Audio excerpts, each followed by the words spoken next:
So for today's presentation bootcamp, what I'll be sharing with you is how do you present AIAA plus signature. So kapag gamit yung IPOS, how do you run through the proposal para at least kumbaga hindi mo ma-miss, no? Talaga mabanggit mo lahat ng mga important features.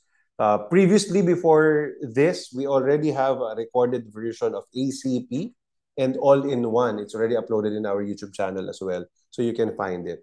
All right? So, I created a proposal. This is for male age 38. So, meron akong kliyente kanina nagpapagawa ng quotation. So, male age 38 din siya. So, ginawan ko, no? So, may sample client ako rito, male client, nilagyan natin. And ang A plus signature, I'm starting to position this as a comprehensive insurance plan.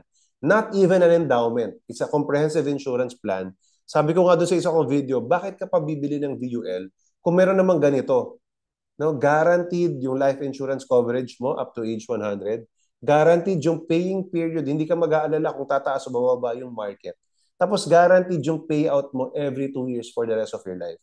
That's AIA Plus Signature, one of our best products in AIA na very comprehensive.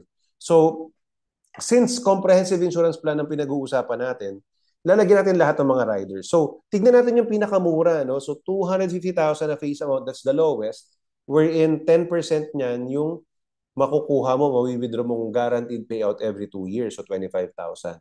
And then, of course, 20 years to pay, yun yung pinakamura. Meron din tayong option na 10 years, meron ding 5 years. So, for now, sa long term, 10 years yung nandiyan dyan at 20. So, you check the other riders except the EMBR. No, just for illustration purposes, hindi natin i-check yung enhanced medical benefit rider kasi medyo mataas siya, no? I suggest kung yan ang goal mo, iba na lang kunin mo like Max Protect, etc. So when you generate a proposal for that, so click generate form. Alright, so makikita nyo ito yung plan, di ba? So sa first page, nandiyan yung pangalan ng product. So we will run through as if you're my client. So for example, sir, the name of the product is AIA A Plus Signature.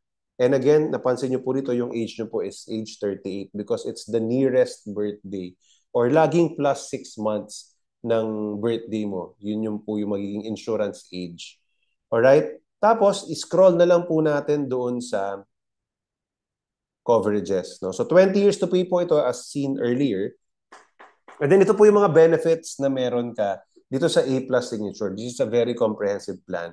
Unang-una, ang basis po niyan, yung pangalawa sa listahan yung face amount. Kung nakikita niyo po yung face amount, 250,000. This is the lowest face amount that is available for this product. No? Diyan po naka-base lahat ng mga benefits. So, ang life insurance coverage, yung sa taas nun, 200% of the face amount, meaning times 2. So, yung 250 times 2, 500,000 ang life insurance coverage mo, covered ka na up to age 100. Alright? Bukod doon, may mga optional benefits. Ito yung mga tinatawag na riders. Pwede po natin siyang i-attach dun sa insurance policy nyo. So that's total and permanent disability, 250,000, covered ka up to age 65. Paano yan? In case po of total and permanently naging disabled tayo, let's say because of an accident or a stroke or whatever reason, hindi maka-perform ng mga daily activities, makakakuha po tayo ng 250,000 as financial support. Bukod pa po yun din sa 500,000 na life insurance. In case naman po, yung personal accident insurance or accidental death, in case of death through accident, makakakuha po tayo ng additional 250,000. Alright? So meaning yung 500,000 na life insurance plus 250,000 in case of an accidental death. 750,000 yung makukuha ng family natin. Covered po tayo dyan up to age 75. Next, ang maganda dito sa product na to, pwede ka rin maglagay ng 10 critical illnesses coverage. Right? Ang covered niyan, covered tayo ng critical illness up to age 75. 250,000 din po yun. So kahit paano, alam ko hindi po ito ganun kalaki, pero for a startup plan, no, very comprehensive siya, marami na siyang coverage. Or kung magdadagdag ka ng plan, at least meron ka ng critical illness. No, ang main benefit itong A Plus Signature are the payouts every 2 years. Pero pwede tayong maglagay ng critical illness coverage. So sobrang ganda. Right? Para na rin yung mga VUL ng iba na marami rin mga riders. Pero ito po, guaranteed lahat. Also, meron din tong enhanced waiver of premium. Yung enhanced waiver of premium, it waives the premium in case of accidental in case of a diagnosis of a critical illness or maging totally and permanently disabled. Pwede po natin yan tignan dito sa table. Ito po yung description ng bawat rider. Alright? Doon sa bandang taas po ng ating proposal, makita po natin yung description ng bawat rider dyan. Babasahin ko na lang sa inyo itong pinaka nasa baba, yung enhanced waiver premium. So pinaka nasa baba, makita nyo dyan, if the insured gets totally and permanently disabled or gets diagnosed with any of the covered critical illnesses, may list po tayo mamaya papakita ko. The company will continue to pay for your succeeding basic premiums and rider premiums. No, except yung medical benefit rider, hindi siya kasama. Alright? So, ibig sabihin, kapag po naging TPD or nagkaroon ng critical illness, the rest of the premiums, si AIA na po yung magbabayad in your behalf kasi syempre naintindihan ng company, baka wala na tayong job, hindi tayo makapag-work. So, ma-waive na yung premium. Alright? So, ganun po kaganda yung, yung rider na yan. Covered po yan for the next 20 years. All in all, 40,177.52. Sa lower portion po, nandiyan po yung table kung semi-annual or quarterly. Pinakamura po yung annual. Parang discounted po kapag mag-annual payment tayo. Alright? Then, ito po, papakita ko rin sa inyo yung projection ng payout. Dahil diba nabanggit ko po, 10% of the face amount will be the payout. So in this case, kung 250,000 yung life insurance, yung face amount natin, 10% niya, 25,000. So 10% ng 250,000, 25,000. Magpe-payout po yan guaranteed. Magsisimula at the end of year 6. So 25,000. Every 2 years po yan, hanggang age 100 may matatanggap ka. Now in case of death, your family gets the death benefit immediately, 500,000. Bukod doon sa meron po tayong tinatawag na dividends. Right? Yung column D, tignan po natin yung column D. Sa column D, meron po tayong dividends although not guaranteed. So ito, just in case lang maging maganda yung performance ng fund, bukod sa mga guaranteed na payouts at mga coverages, posible pa na makaipon to ng dividends. Ang suggestion namin sa product na to, wag mo munang withdrawin yung dividends kasi ang liit lang, like 195 pesos, ganyan. Iwan lang natin siya dyan para mag-accumulate. So, iwan lang natin siya. Pag may dividends, wag muna natin pansinin. And then, since parang kang nasa bangko, parang naka-time deposit, nag-earn po siya. Depende po sa rate. Currently, it's 3.9%. It could go higher or lower sa existing rate. Alright? Pero ibig sabihin, para ka naka-time deposit, and thus nagko-compound po yan every year. Maiipon po yung accumulated dividends. Alright? So, let's say, ang suggestion ko, withdrawin mo yung dividends pag magre-retire ka na, kunyari at age 65. No? Projection, parang meron kang 139,750. Maganda na rin yun, pandagdag sa retirement mo, di ba? So, ganun magandang gamitin tong dividends ito. Huwag mo muna siyang galawin. Lastly, I want you to take a look at yung letter A, yung guaranteed cash value.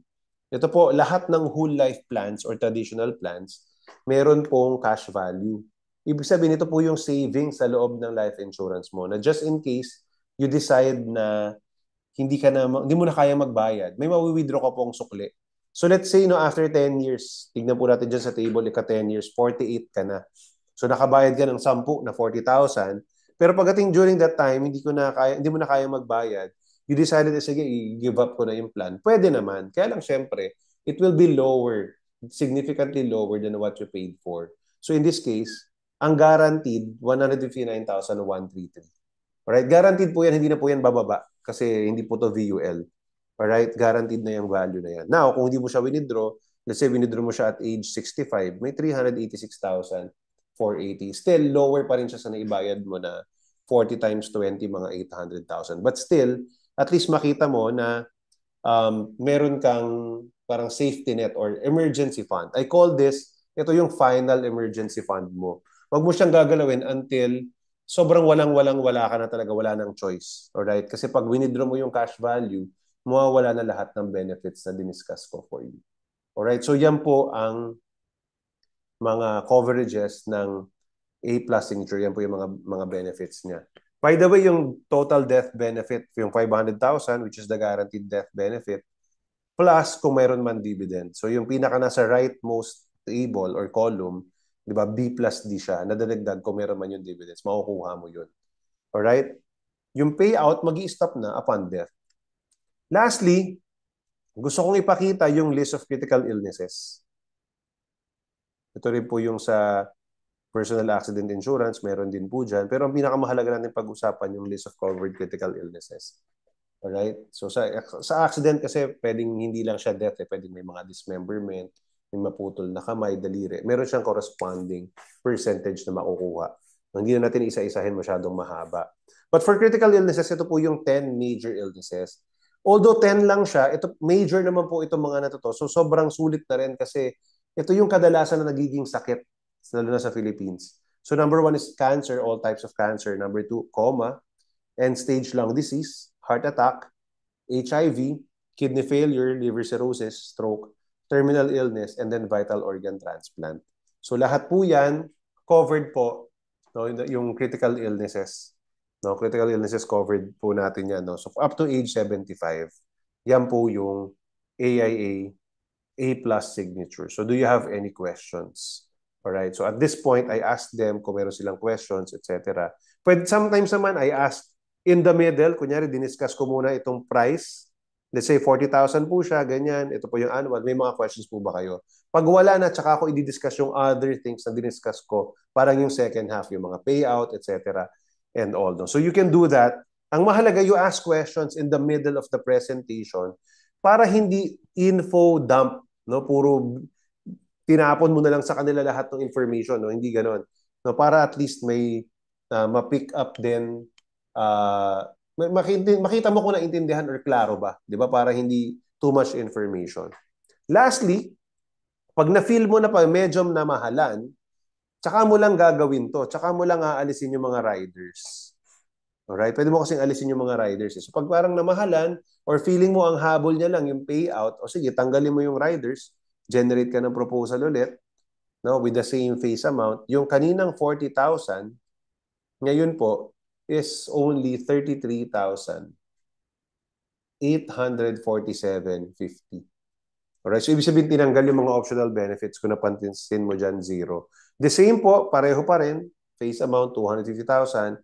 Every 2 years, may matatanggap kang 10% ng 250,000, which is 25,000 every other year up to age 100. Pwede mong pakita yung table, makita po ulit yun doon.